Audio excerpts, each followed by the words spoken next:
আপনার প্রশ্নের উত্তরটি আমরা নিব একটি বিরতি নেবার পর। সুপ্রিয় দর্শক, কোথাও যাবেন না, আমাদের সাথেই থাকুন, ফিরে আসছি খুবই তাড়াতাড়ি। আল্লাহ তুমি দেখাও সরল পথ, আল্লাহ তুমি দেখাও সরল পথ। সুপ্রিয় দর্শক, স্বাগত জানাচ্ছি আরো একবার সরল পথ লাইভের 65তম পর্বে। বিরতিতে যাবার পূর্বে আমরা প্রশ্ন নিয়েছিলাম জনাব মনিরের, দুবাই থেকে তিনি জানতে চেয়েছেন তার রিলেটিভ দেশে এসছেন ছুটিতে এবং এখানে তার বিয়ের আয়োজন, বিয়ের উদ্দেশ্যে তিনি এসছেন, কিন্তু তাদের আত্মীয় স্বজন বলছেন যে মহররম মাসে নাকি বিয়ে করা যাবে না। এই বিষয়টির সমাধান কি হতে পারে? আসুন আমরা জেনে নিই ডক্টর মঞ্জুর ইলাহির কাছ থেকে। জি, আসলে মুহররম মাস সম্পর্কে যেটা আমরা হাদিসের মাধ্যমে জানি সেটি হচ্ছে রাসূলুল্লাহ সাল্লাল্লাহু আলাইহি ওয়াসাল্লাম বলেছেন আফদালুস সিয়ামি বা'দা রমাদান সিয়ামু শাহরিল মুহররম। মুহররম মাস হচ্ছে রমজানের পরে সিয়াম রাখার জন্য সবচেয়ে উত্তম। তার মানে আমরা বলতে পারি যে এটা একটা উত্তম মাস। তাছাড়া এটা আহাদুল আশহুরুল হুরুম, মানে সম্মানিত মাসগুলোর মধ্যে একটা উত্তম মাস। এই মাসে বিয়ে করা যাবে না, এই ধারণাটা সম্ভবত এসেছে হোসাইন রাদিয়াল্লাহু তাআলা আনহুর শাহাদাতের ঘটনাকে উপলক্ষ করে। সেটা তো আসলে সেটার সাথে শরিয়ার এরকম কোনো রিলেশন নেই যে শোকের কারণে সেটা বিয়ে করা যাবে না। বরং আমরা যে হাদিসের দৃষ্টিতে যে জিনিসটা জানলাম তাতে স্পষ্ট হয় আমাদের কাছে যে এটা একটি অতি উত্তম সময়, যে কোনো ভালো উপলক্ষ এই মাসে সাধন করা যেতে পারে।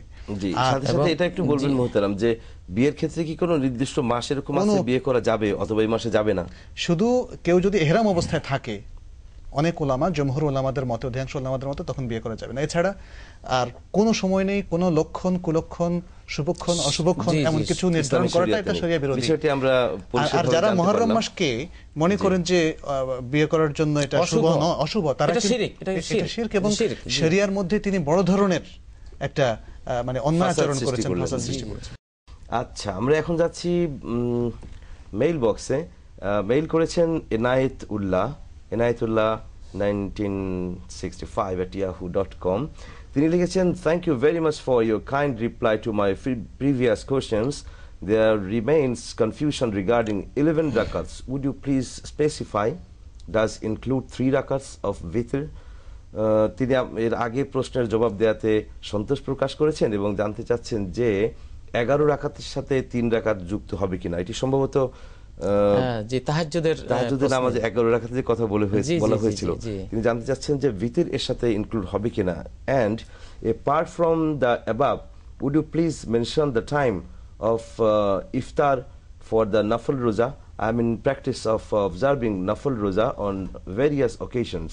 Iftar is being taken as and when the azan of Maghrib is heard.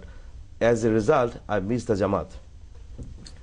Professor Mufti Ibrahim, please বলবেন যে 11 রাকাত 3 রাকাত 11 রাকাতের সাথে যুক্ত কিনা, ভিতরে 3 রাকাত? জি, অবশ্যই 3 রাকাত 11 রাকাতের সাথেই যুক্ত। ফাইজা খাশিয়াস সুবহা আও তারাবি ওয়াহিদা, রাসূলুল্লাহ সাল্লাল্লাহু আলাইহি ওয়াসাল্লাম সম্পর্কে হাদিসে এসেছে যে তিনি তাহাজ্জুদ পড়তে থাকতেন, যখন ভোর হয়ে যাওয়ার ভয় হতো 1 রাকাত দিয়ে তিনি ভিতর পড়ে এটাকে বেজোড় বানিয়ে দিতেন। তো এখানে 11 রাকাতের মধ্যে 10 রাকাত তাহাজ্জুদ, 1 রাকাত ভিতর, অথবা 8 রাকাত তাহাজ্জুদ, 3 রাকাত ভিতর, এটাই হলো হিসাব আর কি। জি জি।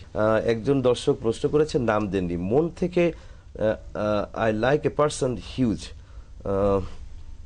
হ্যাভ এনি দোয়া to get him as my life partner, please tell me.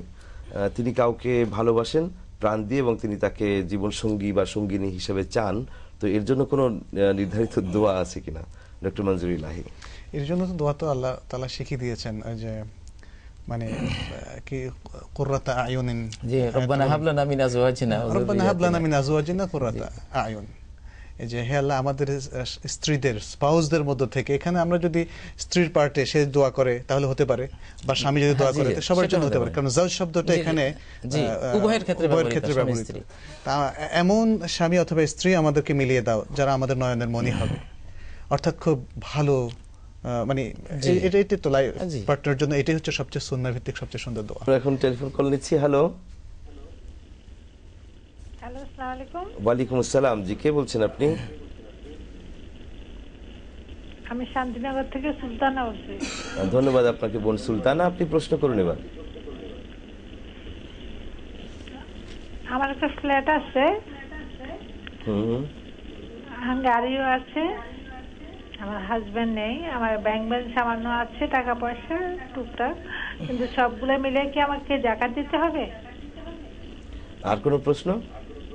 কত টাকা আছে ব্যাংক ব্যালেন্স একটু জানাতে হবে। সামান্য। আচ্ছা, ধন্যবাদ আপনাকে।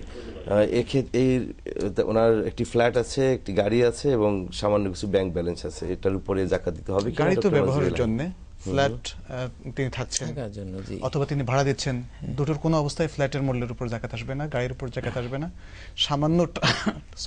সামান্য টাকা যেটা আছে ওটা যদি নিসাব পরিমাণ হয়, সেটা সামান্য হোক, মানে নিসাব পরিমাণ বলতে আমরা যেটা বুঝি রূপার নিসাব বা 26,000 বা 26,000 এরকম, এই টাকাটা তাও যদি 1 বছর বসে থাকে তখন তার উপর যাকাত আসবে। অনেক সময় এই ধরনের ওনার মতো মানে বোন যেরকম সিচুয়েশন কথা বলেন, এই ধরনের ফ্যামিলি তারা হয়তো ডিপোজিট করে রাখে, ফিক্সড ডিপোজিট, এবং সেটা ম্যাক্সিমাম সময় দেখা যাচ্ছে যে নেশাব পরিমাণ হয়ে থাকে, তাহলে ওটার উপর যাকাত আসবে। ধন্যবাদ। আমাদেরকে SMS করেছেন শেখ শাহনওয়াজ ফ্রম 14 গ্রাম, Comilla. Can we build mosque over the graveyard? কবরের উপরে মসজিদ নির্মাণ করা যাবে কিনা? প্রফেসর মুফতি ইব্রাহিম। কবরের উপরে বলতে যে নিচে কবর, এটার উপরে পিলার দিয়ে উপরে একতলা দুতলা মসজিদ, নিচে কবরস্থানটা নিচে রয়ে গেল, এটা জায়েজ নেই। কারণ মসজিদে নববী যখন নির্মাণ হচ্ছিল, এটা বুখারীতে মসজিদ পর্বে ইমাম বুখারী হাদিসে নিয়ে এসেছেন যে ফাআমারা বিকুবুরিল মুশরিকিনা ফানুবিশাত, এখানে কিছু কবর ছিল যেখানে বর্তমানে মসজিদে নববী আছে, তো সেই মুশরিকদের কবরগুলির সম্পর্কে আল্লাহ রাসূল নির্দেশ দিলেন এগুলো সব খুঁড়ে ফেলো, খুঁড়ে হাড্ডি যা পাওয়া যায় সবকিছু আরেক জায়গায় নিয়ে যাও, সব ক্লিয়ার করে পরিষ্কার করার পরে এখানে মসজিদ নির্মাণ করা হয়েছে। আর যেহেতু লা তুসাল্লু ইলাল কুবুর লা তুসাল্লু আলাল কুবুর, কবরের উপরে সালাত পড়ো না, কবরের দিকে ফিরে সালাত পড়ো না, এখানে কবর কেন্দ্রিক মানব জাতির সবচেয়ে বিপর্যয়কর শিরক যেহেতু শুরু হয়েছে, এজন্য কবরকে সালাতের স্থান না বানানোর সম্পর্কে কঠিনভাবে নির্দেশ রয়েছে। অতএব কবরের উপরে মসজিদ বানানো যাবে না। কেউ বানাতে চাইলে সমস্ত লাশ খুঁড়ে যা আছে এখানে একবারে ক্লিয়ার করে হাড্ডি সব অন্যত্র সরিয়ে তারপরে যদি প্রয়োজন হয়, আর প্রয়োজন না হলে উত্তম হলো পরিষ্কার পরিচ্ছন্ন জায়গা যেখানে কবর নেই সেখানে মসজিদ তৈরি করা। আচ্ছা, এখানে এটা কিন্তু একটা সিগনিফিকেন্ট বিষয় যে যদি কবরের স্থানে করতে হয় তাহলে কবরগুলোকে স্থানান্তর করতে হবে। কারণ কি? কারণ হলো এই যেন কবর কেন্দ্রিক কোনো শিরক এবং পূজা অর্চনা এগুলো না হয়। জি জি, ধন্যবাদ। আমরা আবারও যাচ্ছি টেলিফোন কলারের কাছে। হ্যালো, আসসালামু আলাইকুম। ওয়ালাইকুম আসসালাম। জি বলুন, কে বলছেন, কোত্থেকে? আমি মালদ্বীপ থেকে হাফেজ মাইনুদ্দিন বলতেছি। মালদ্বীপ থেকে? জি জি। আচ্ছা, ধন্যবাদ আপনাকে। আমরা এই প্রথম, আলহামদুলিল্লাহ, আপনি ভালো আছেন? জি আলহামদুলিল্লাহ। এই প্রথম আমাদের প্রতিবেশী একটি দেশ মালদ্বীপ থেকে টেলিফোন পেলাম। আমি অনেক সময় চেষ্টা করি কিন্তু লাইন পাই না, বিজি বাতাসের জন্য আজকে গেল আর কি লাইনটা। আমার প্রশ্ন হচ্ছে যে আমাদের দেশে যে মিলাদ পড়ে, কেউ খাড়ায় পড়ে, কেউ বসে পড়ে, এবং এগুলো কি মিলাদের সম্বন্ধে সাহাবাই কেরাম এই ধরনের কোন মিলাদ পড়ছিলেন কিনা, বা এই মিলাদ পড়া, খাড়ায় পড়া বা বসে পড়া, এই ধরনের কোনটা সঠিক বা এটা পড়া যায় আছে কিনা, এ সম্বন্ধে আমি একজন মুহতারামদের কাছে জানতে চাই। আর দ্বিতীয় প্রশ্নটা হইল তালাকের ব্যাপারে। তালাক, সরি, লাইনটা কেটে গেছে। জনাব মাইনুদ্দিন মালদ্বীপ থেকে তিনি জানতে যেটা চাইলেন এই বিষয়টি সম্পর্কে, মিলাদ এবং কিয়াম, এ সম্পর্কে আমরা এই প্রশ্নের উত্তর নিতে যাচ্ছি প্রফেসর মুফতি ইব্রাহিম সাহেবের কাছে। জি, আসলে রাসূলুল্লাহ সাল্লাল্লাহু আলাইহি ওয়াসাল্লাম বলেছেন যে মান আহদাসা ফি আমরিনা হাযা মা লাইসা মিনহু ফাহুয়া রাদ্দুন। নোমান ইবনে বাশীর থেকে, হযরত আয়েশা থেকে হাদিসটি রয়েছে বুখারী মুসলিম বিভিন্ন হাদিস গ্রন্থে, যে ব্যক্তি আমার এই দ্বীনের মধ্যে এমন কোন ইবাদত উদ্ভাবন করলো যেটা এই দ্বীনের মধ্যে নেই, সেটা রাদ্দুন, সেটা প্রত্যাখ্যাত হবে।